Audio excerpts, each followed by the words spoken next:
It gives me pleasure to invite everyone to the 5th edition of the African Climate Change and Environmental Reporting Awards ceremony, and start by thanking all those who have contributed to its success, starting with the PACJA Secretariat, the journalists who submitted their entries, the awards committee, the judges, our partners, and all stakeholders. As you may be aware, this exercise could have been concluded last year and actually could have been a physical exercise, but due to the COVID-19 disruption, milestones had to be delayed. 2020 was the year we did not have a choice but to stay indoors, isolated, and socially distanced. Many of us wished that the year could have been written off. All in all, we may have been right, albeit only to some extent. All said and done, however, we triumphed. Heroes and heroines have emerged, including the winners and runners-up of this all-important award scheme. We changed tactics in tackling the pandemic through various ways, including embracing technology. Amid the lockdowns and restrictions occasioned by the pandemic, PACJA in July 2020 launched the 5th edition of the ACCER Awards process, starting with our webinar on climate change reporting in times of crisis. That saw the participation of at least 170 journalists and stakeholders from across the world.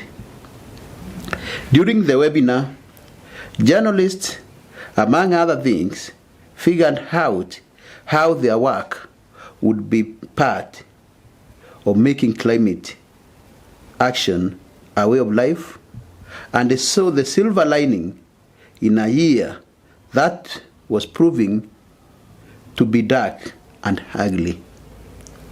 All across Africa, there were interesting, uplifting, eye-opening, and informative stories on climate action.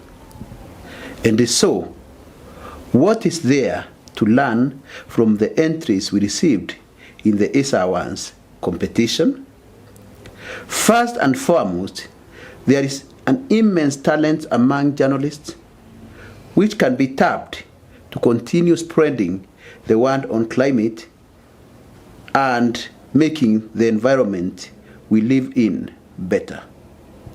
As we went through the entries submitted, some of which did not make it to the top because of the competitive nature of the awards scheme, we were reminded that the climate crisis is not only an elephant in the room for Africa, but the entire world.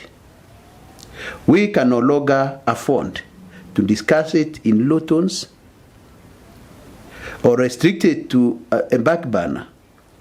We have to act and be purposeful about it.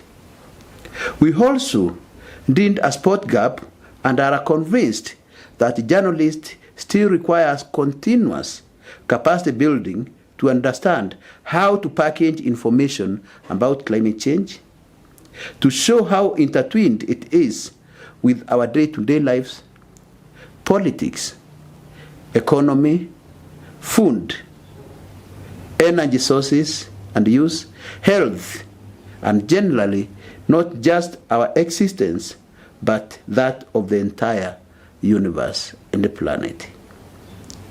We purpose to continue filling this gap through ACCER Awards as well as ACCER Awards Finalist Academy for the purposes of this capacity building, all of which Their frequency will build more capacity among journalists and encourage necessary attention towards climate change. We will continue encouraging and supporting initiatives that provide journalists and media networks to build and share knowledge on climate change, notably the Pan-African Media Alliance on Climate Change, which has brought together all ACCER Awards alumni since the scheme was founded in 2013. We are glad due to our journalists' ability to write stories that inspire and appeal sectors that matter for Africa and its people. Water safety, energy sources, land use and planning, pollution, damage of useful infrastructure, lacking capacity in the handling of natural resources, agribusiness, SMEs, conservation, or living side by side with nature were most highlighted within the submissions. Through the stories, we were able to see the power journalists wield. They can change the world, for better or for worse. We see an unconscious effort to right the wrongs, and which we must nurture. We see genuineness and yes cries that play a vital role in PACJA's push for climate justice.